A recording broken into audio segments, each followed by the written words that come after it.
had some quarterbacks back in practice yesterday, so that seemed like an encouraging development. Correct. How are they progressing right now, those two, They did Dante and Ethan?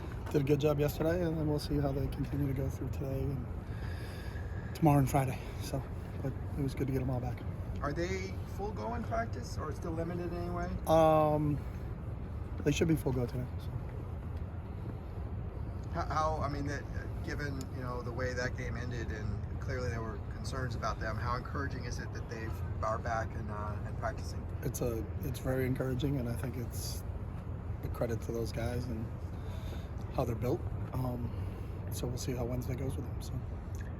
Grayson's unsportsmanlike on Saturday. It looked like it was for arguing with the ref again, and that was something that happened last year, if I remember correctly. Is that something you talked to him specifically about? We talked to all of our players about everything. That this is a game that you have to play with emotion, not let emotion play with you. But I don't recall the one last year, so it wasn't. We didn't have any conversations about something that happened last year and something happened this year. So. How would you kind of assess? Arizona State obviously has some quarterback injuries right now. How would you assess their offense? Seems to be obviously struggling a little bit based on last week. How do you kind of assess? Yeah, I think it's just based on last week. I think Kenny does a great job. Kenny did a great job when he was at Oregon. They present a lot of different issues. I think the running back Scatterby, who's a transfer, they're really utilizing him in a lot of different ways. He's thrown a bunch of passes. He's kicked. They've punted out of formations. They're going to give you a lot of exotic looks. They're going to attack you in all sorts of different ways. They run speed sweeps. They run unbalanced formations. They're going to give you a lot of different things to make you kind of be off base a little bit in terms of where they are and what they're doing. So I think they do a great job of attacking you. Not sure who's available at quarterback. We'll prepare for all of them. We played against Bourget last year. I think he's a really talented player, gets the ball out of his hands very quickly, is really smart, is decisive in terms of making decisions. We saw that in last year's game, playing against him. Thought he had a big game against us last year. So, but I think offensively, they're going to give you the whole gamut, and you got to be prepared for everything when you play this team. Do you see offenses get more exotic when they have kind of the offensive line issues they've had in terms of health? No, I mean, I just think Kenny's really good as an offensive guy. I mean, he didn't have offensive line issues at Oregon, and he did a lot of different things too. I think he has a really good understanding. He's a really bright offensive football coach. When it comes to J-Mike, he had 3 catches, only had about 17 yards last game. I think in the Colorado game, he was only targeted once. What's the key to maybe getting him going?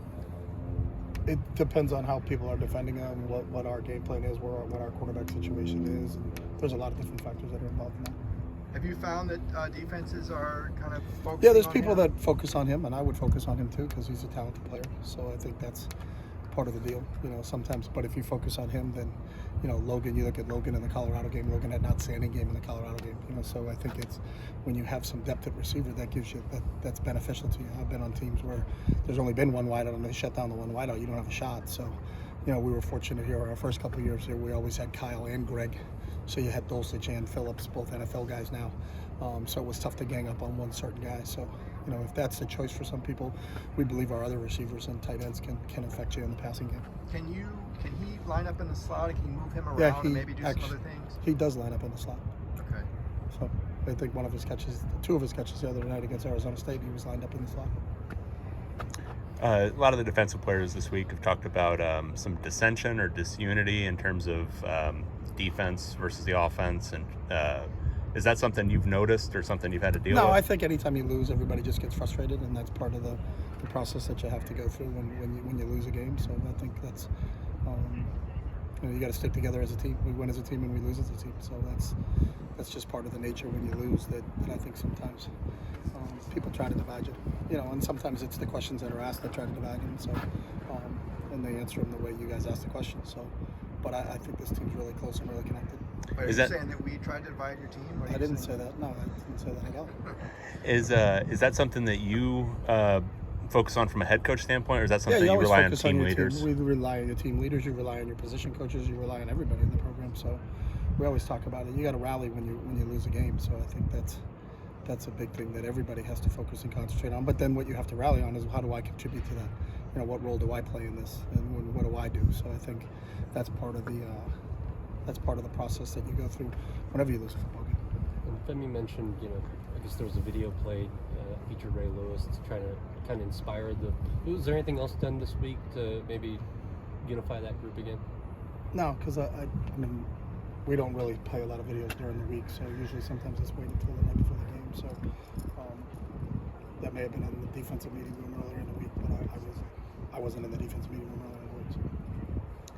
In terms of recruiting, how big of a factor do you find it in your conversations with recruits? I mean, how much are they asking about NIL opportunities? Every single kid asks about NIL opportunities.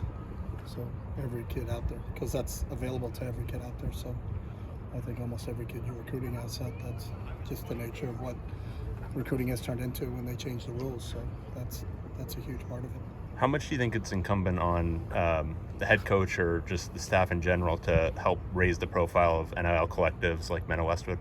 I think it's all incumbent on everybody. So you talk about it all the time, and you try to reach out to people to contribute to it, but you can't make someone contribute to it that doesn't want to contribute to it. So that's the same thing. It's no different than Josh Rebholz's job of trying to raise money for the university for facilities and scholarships and things like that. That's just the nature of college athletics right now. I know Mick over at basketball, he's talked about having to be a billboard, wearing the Men of Westwood shirts and all that kind of stuff. Is that something that you would consider doing? Yeah, I don't think anybody's going to donate money to me because I wear a Men of Westwood shirt. I think they donate money because they're proud of what the program stands for. And so what's the academic success? What are the type of players that you bring in the program? How do they represent the university? I think that's what people take pride in at UCLA, not the fact that someone wears a T-shirt. I don't get that part of it. I think what we put out there for a product. I think the student athletes that go to this school are an unbelievable representation of what this school is all about. These guys are all about books and ball. We have 22 kids that are in grad school right now. We have a 3.3 grade point average. We're playing football at a really, really high level, and I think that's what people get more proud of than is a guy wearing a T-shirt or not. So. How's Kamari been progressing since leaving the game early? Kamari's been good. Done a nice job on Monday, Tuesday, Wednesday, and not Wednesday, Monday and Tuesday. So, we'll see how he goes for the rest of the week. Thank you. Thank you.